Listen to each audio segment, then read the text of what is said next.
Hi, my name is Tim Leland. I'm Aaron's brother, and I'm going to tell you my story as a person who lives with a traumatic brain injury. Before I begin, I definitely want to thank you, Aaron, and the rest of my family, of course, for helping me through every step of the way, because I know that I would not be where I am today without the help of my family and friends. Um, Looking back in the past, as a child and a teenager, I was pretty active. I played soccer and baseball. As a kid in high school, I wrestled, played lacrosse, and football.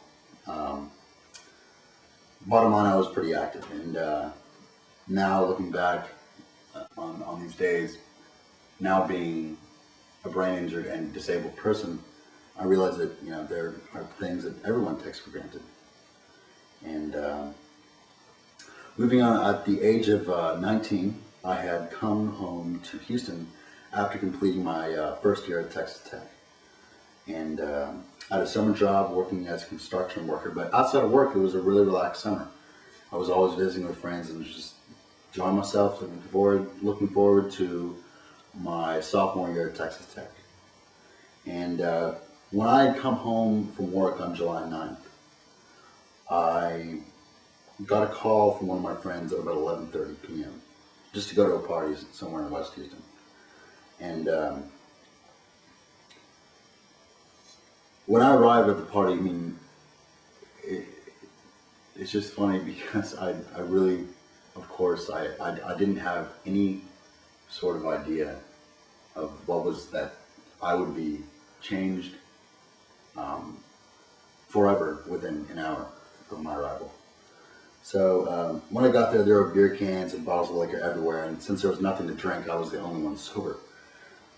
As you know, when people get drunk, emotions escalate, whether it's happiness, sadness, anger, just the way it goes. And an argument began between one of my friends and this guy named JD, who had also brought along his friend by the name of Todd. And when the argument escalated to a fight to be taken outside, I wanted to go out to try to stop the fight. And I heard that one of these guys had a gun, and I definitely went outside because I didn't want my friends to get hurt. I just tried to stop it, settle things. And when I was outside, I was standing around, seeing if anything was really going on, but nothing really appeared to be happening. And then when I turned to face the end of the street, um,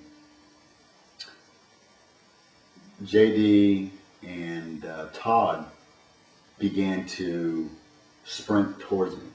And when they were about 5 to 10 feet away from me, I just froze up.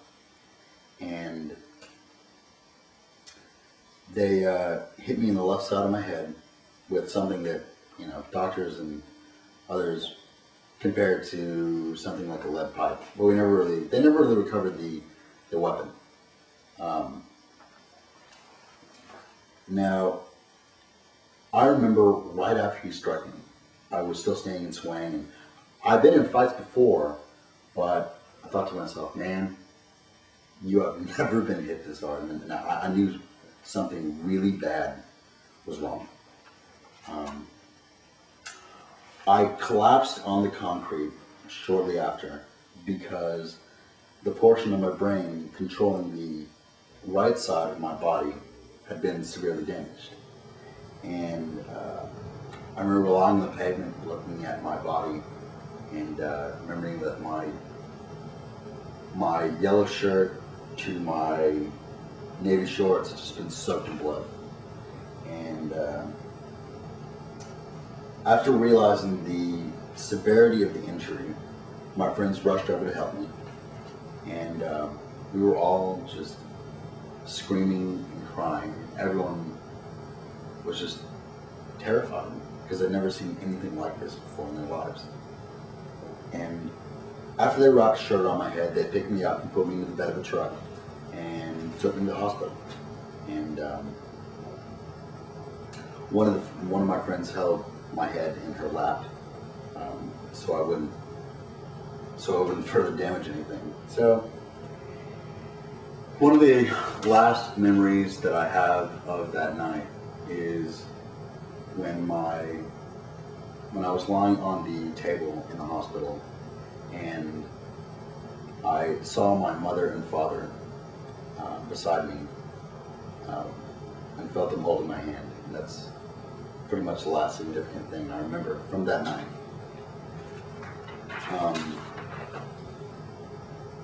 After the brain surgery was performed to stop the bleeding, I was in a coma for 6 days, and I don't really remember anything from those 6 days at all, but my friends, and especially my family, I can guarantee you, remember every moment of it. And after 6 days, from what I was told, when I first woke up from the coma, I was told that my dad asked me, he was like, "Tim, do you know who I am?"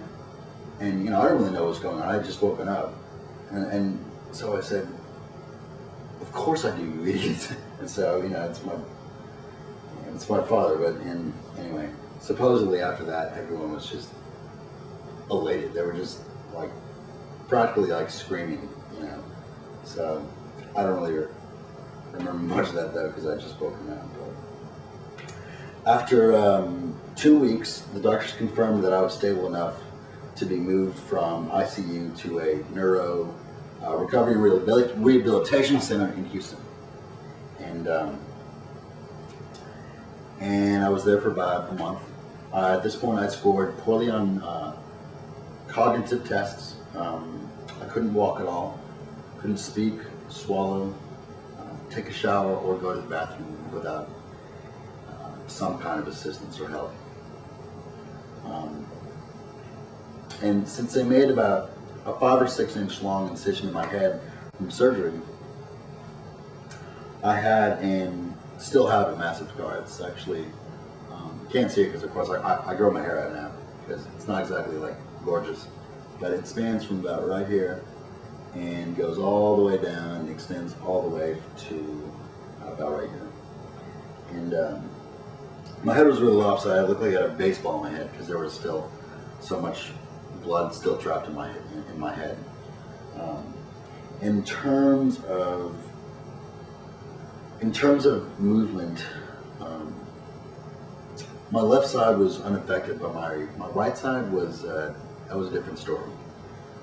I was heartbroken because I could barely even lift my leg, and I had no movement whatsoever in my arm at all. It was just amazing how little I could do.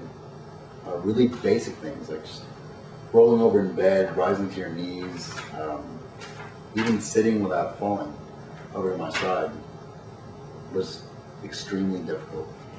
And I had gone from completely independent to needing to be cared for like an infant. And it was just, it wasn't exactly easy. So the only thing at this point that really kept me out of constant depression was my doctor's word saying that I would return to near 100%.